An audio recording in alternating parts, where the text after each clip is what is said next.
Você já parou para pensar que talvez hoje você esteja sendo a sua pior inimiga quando se trata do fator crescimento pessoal ou até mesmo crescimento profissional? Sabe aquele gatilho que aparece quando você está prestes a soltar um conteúdo na rede social e você pensa, melhor não, melhor deixar isso de lado. Vão falar mal de mim, vão me interpretar mal, vai que eu fale alguma coisa errada. Ou quando você está começando a ter algum resultado profissional e começa a diminuir esse resultado. Mas nem é tão bom assim. Começa a se questionar, começa a pensar que nada tá bom, nada tá do jeito que você gostaria, não consegue ter gratidão pela sua jornada e pensa que nada tá funcionando bem. E tem um terceiro ponto também, que esse é um dos piores, que é a comparação do seu começo com o meio da trajetória de alguém. De repente você pega uma pessoa que tem ali 5 anos a mais de jornada do que você, 10 anos a mais de jornada do que você, e você fica se comparando, querendo estar no mesmo lugar daquela pessoa. Muitas vezes, olhando o palco de pessoas que ocultam muita coisa ali nos bastidores que talvez você não gostaria de se comparar. Então, isso nada mais é do que você começar cada vez mais a se diminuir, a se anular. E é claro que isso com o tempo não vai se manter. É claro que com o tempo você vai ficar frustrada, você vai pensar que não é pra você, que você não merece, que você não é boa o suficiente, vai começar a ter a síndrome da impostora. Enfim, inúmeros aspectos aí que com certeza você já ou conhece, já ouviu falar, ou até mesmo esteja sentindo agora na sua casa. E aí pode ser que você me diga o seguinte, não, mas eu não estou sendo minha hater, minha inimiga, eu só estou estabelecendo altos padrões dentro do que eu faço. E eu quero te dizer uma coisa, vou te instigar aqui a pensar um pouco sobre isso. Na verdade, você não está se estabelecendo altos padrões, você não está buscando ali entregar o seu melhor, perfeição, enfim, coisas nesse sentido. Na verdade, você está apenas se sabotando. Nunca é o suficiente, você nunca é boa o suficiente, as suas ferramentas nunca são boas o suficiente, o vídeo que você gravou não ficou tão bom, a sua fala, a sua oratória ainda não é boa o suficiente. Na verdade, não passa de autossabotagem que está apenas te travando, está apenas te impedindo de ir para um próximo nível. E calma, se você não concorda com isso, eu vou te provar com neurociência a partir de agora. Primeiro eu quero te explicar que o nosso cérebro, ele foi feito para nos proteger. Então o seu cérebro, ele não quer que você saia do status quo, ele não quer que você saia daquela situação confortável em que você está.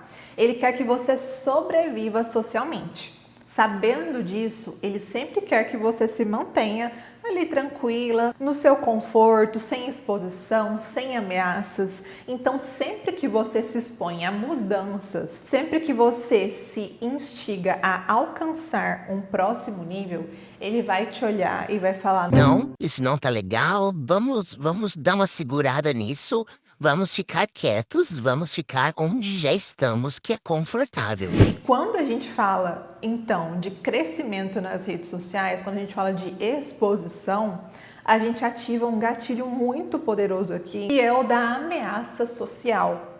É o medo de se expor, ser rejeitado, ser julgado socialmente perante as pessoas. Afinal, nós seres humanos, nós temos que conviver em sociedade, é de nós conviver entre as pessoas.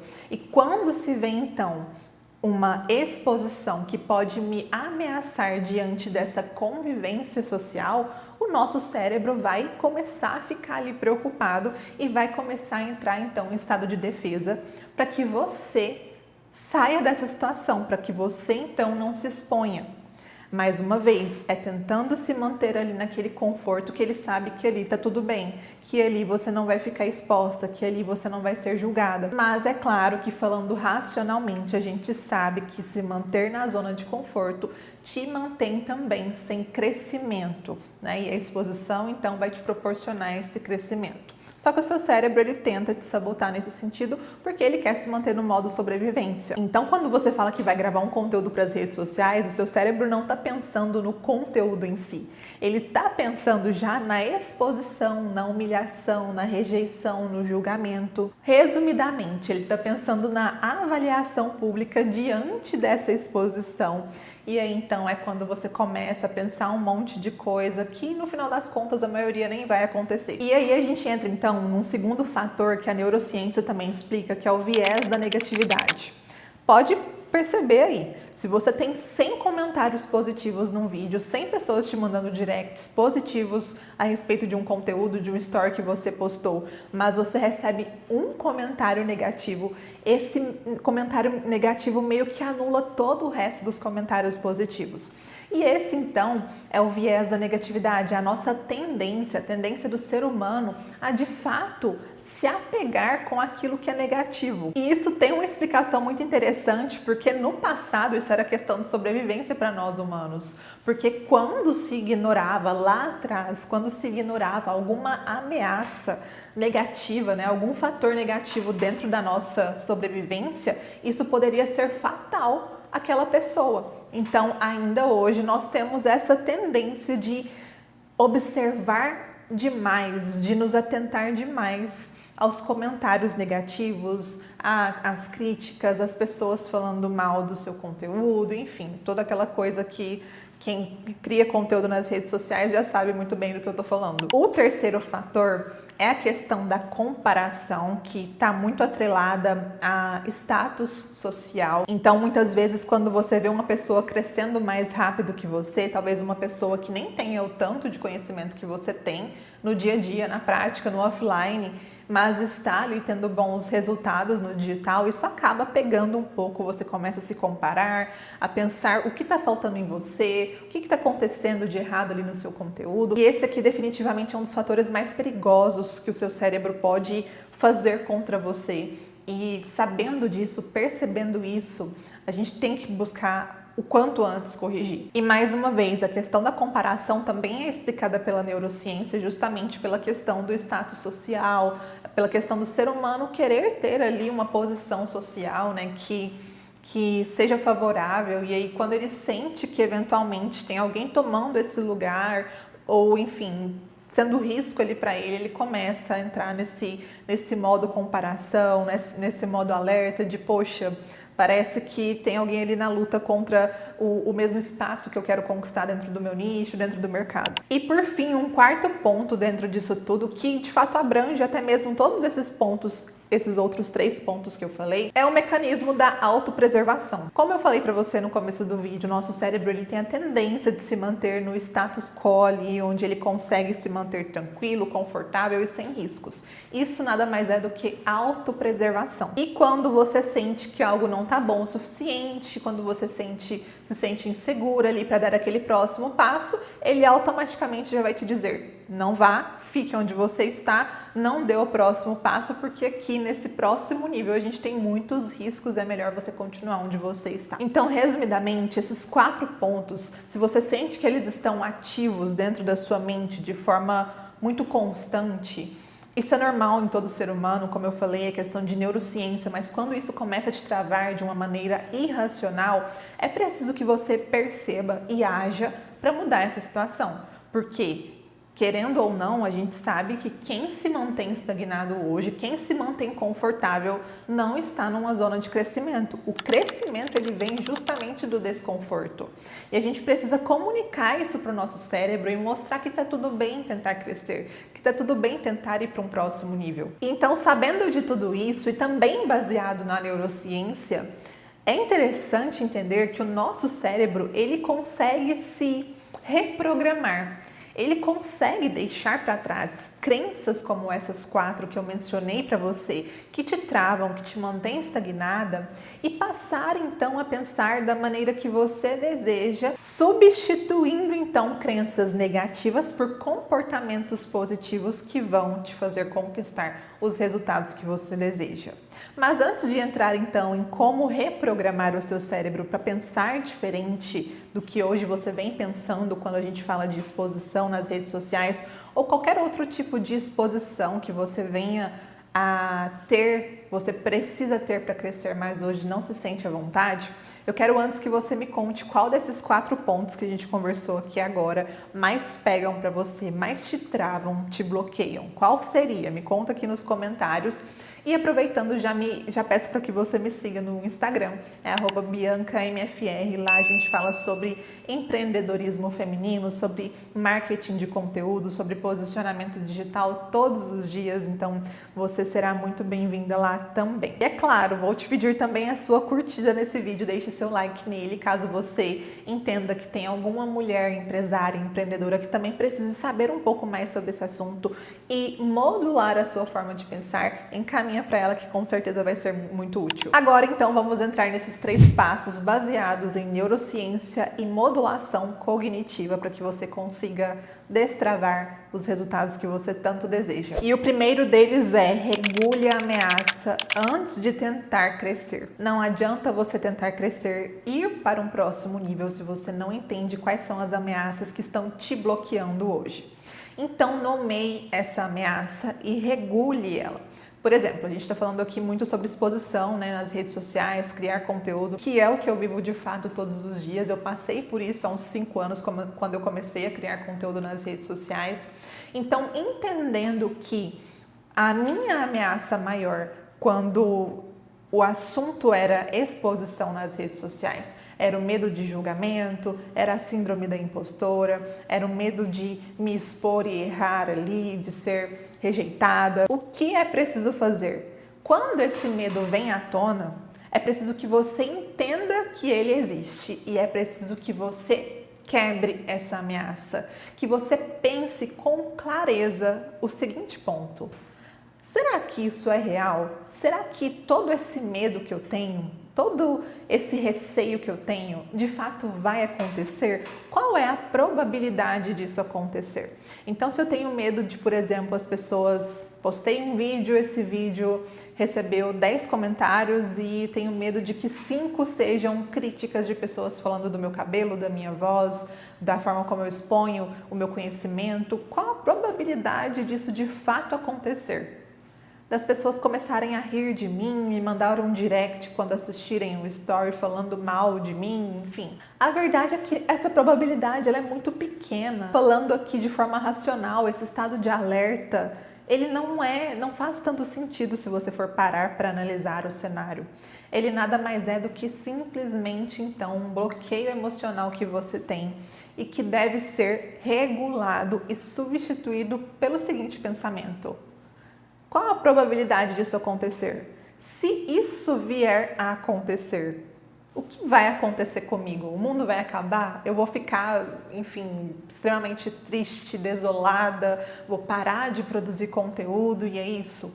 Ou não? Se caso algo aconteça, eu vou lidar com isso. Assim, você para de decidir com medo e passa a decidir com clareza, com racionalidade. Isso é muito importante. É ver cenários que de fato são reais e não simplesmente suposições que estão ali vagando dentro da sua mente ansiosa e repleta de medo e questionamentos. O segundo ponto é você trocar o perfeccionismo por experimento.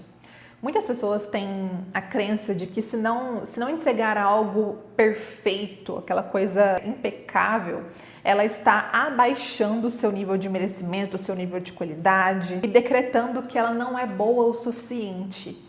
Mas quando você tem esse tipo de pensamento, você deixa de testar, você deixa de experimentar, você não se permite errar. E quando a gente fala de começos, qualquer começo que seja, você vai sim errar, você vai sim falhar, porque é parte do processo, é parte do início de qualquer coisa que você venha a fazer dentro de uma profissão, dentro de um hobby, dentro de uma nova atividade física, por exemplo, que você venha a fazer. É comum. Então, é importante você mudar um pouco essa mentalidade e, de fato, abraçar a ideia de que, sim, feito é melhor do que perfeito. Então, antes feito do que perfeito, porque a princípio é assim que você vai aprender, é assim que você vai testar, é assim que você vai validar o que de fato vai fazer sentido para você, o que de fato vai funcionar para você. Isso é legal também porque até reduz um pouco o seu peso emocional, sabe? De sempre querer entregar a perfeição. E essa perfeição que não existe, né? A gente sabe que não existe. Então, sempre que eu for gravar um vídeo, eu tenho que estar com a maquiagem impecável. Sempre que eu for gravar um vídeo, eu tenho que ter o cenário perfeito. Isso te trava muito e isso bloqueia muitos resultados bons que você poderia vir a ter. É interessante porque muitos dos meus vídeos que viralizaram no Instagram, por exemplo, ou até mesmo no TikTok, foram vídeos mais naturais, que eu não pensava tanto que poderiam funcionar bem, mas que funcionaram, sabe? E que se eu tivesse essa mentalidade de não, eu só vou postar o vídeo que estiver perfeito, que eu achar que tá maravilhoso e tudo mais, impecável, isso não teria acontecido. Muitos dos meus vídeos que viralizaram nem existiriam, nem estariam postados. E talvez também esse vídeo não estaria aqui, porque, enfim, viver e buscar ser a sua melhor versão é isso, né? Sempre aprimorar, é sempre errar, ajustar e entender que você tá aqui no mundo para isso, que você está no mundo para aprimorar, que você não é perfeita, que você pode sim ter o direito de errar. E o terceiro ponto que eu quero falar com você, também baseado em neurociência, é parar de reforçar os seus erros com repetição mental. Quando a gente fala de repetição, a gente está falando de uma forma de instalar crenças em nosso cérebro. E quando você começa a todos os dias falar para si mesmo que você não é boa o suficiente, que os seus conteúdos não performam bem, que as pessoas não gostam do seu conteúdo, que o Instagram não gosta de você, que o algoritmo não gosta de você, querendo ou não, você está instalando uma crença, muitas vezes nem de forma intencional, de forma inconsciente mesmo, de que você não é boa o suficiente, de que você não merece, de que as pessoas de fato não precisam gostar do seu conteúdo porque ele é ruim mesmo. Então você acaba acreditando naquilo que você começou a repetir várias vezes, por mais que não seja real. E aí, com o passar do tempo, é interessante porque de repente o seu post não funcionou, ou uma estratégia que você queria aplicar não funcionou, você já pensa, eu sabia que isso ia acontecer, eu não sou boa mesmo no que eu faço, nada funciona para mim mesmo. Isso aqui vai minar o seu crescimento, minar a sua energia e tudo que você possa vir a querer construir, os seus sonhos. Isso não é justo com você. E é claro, a gente sabe que quanto mais a gente repete, mais a gente vai acreditar e no final das contas isso vai se tornar realidade. Então, por que não trocar isso por pensamentos positivos? De que se hoje eu falhei, se hoje não deu certo, amanhã vai dar certo. Eu vou continuar testando, eu vou continuar validando, porque uma hora vai acontecer e vai dar certo e eu vou conseguir impactar cada vez mais pessoas, eu vou conseguir crescer cada vez mais, ter cada vez melhores resultados. Quem não tem essa mentalidade hoje, e a gente fala até de uma mentalidade de médio a longo prazo dentro das redes sociais, não permanece, não consegue se manter, porque realmente vai sempre ficar naquela negatividade de sempre, e isso só frustra, e isso só faz com que você pense que não é pra mim, vou desistir disso, vou deixar isso pra lá, porque funciona pra todo mundo menos pra mim. E a gente sabe que não é assim, a gente sabe que é um jogo que tem que ser jogado com consciência, com consistência e estratégia. Então, resumidamente, o que eu quero falar com você nesse vídeo, que é um vídeo que talvez não seja tão prático, seja um pouquinho mais teórico, eu gravei alguns outros vídeos mais práticos, mais voltados a tutoriais, enfim, depois dá uma olhada no canal, a gente tem vários vídeos nesse sentido também, mas é importante a gente ter esse tipo de conteúdo porque a gente está falando da premissa mais básica e mais essencial, que é a nossa mente, que é como a gente pensa, como a gente funciona, né? É a programação do nosso cérebro. E quando isso não está fluindo bem, não está funcionando, o que é a base de tudo, nem nada funciona também. O resto não vai fluir bem. Isso é essencial para que você consiga construir a vida que você tanto deseja, os resultados que você tanto deseja. E é por isso que você precisa entender, então, que se for depender muitas vezes dos nossos instintos como ser humano, a gente vai se manter naquele estado que a gente está confortável, sabe? Mas se você deseja o crescimento, se você deseja um próximo nível e uma vida diferente, uma vida extraordinária, é preciso então começar a repensar e a reprogramar o seu cérebro para que ele age em conformidade com tudo aquilo que você tanto vislumbra para sua vida. Não esqueça de deixar aqui nos comentários se você gosta desse tipo de conteúdo, esse conteúdo mais voltado para neurociência, ou se você prefere aqueles conteúdos que eu trouxe anteriormente, que são mais voltados a tutoriais, a questões mais práticas. Enfim, quero saber a sua opinião e também quero que você me conte se você passa por isso hoje, por esses medos, bloqueios que eu mencionei e quais são as atitudes que você vai tomar a partir de agora para mudar essa situação. Espero que você tenha gostado. Nos vemos no nosso próximo conteúdo, que é já na semana que vem. Não esqueça de ativar o sininho para você receber assim que postado. E até mais. Tchau, tchau.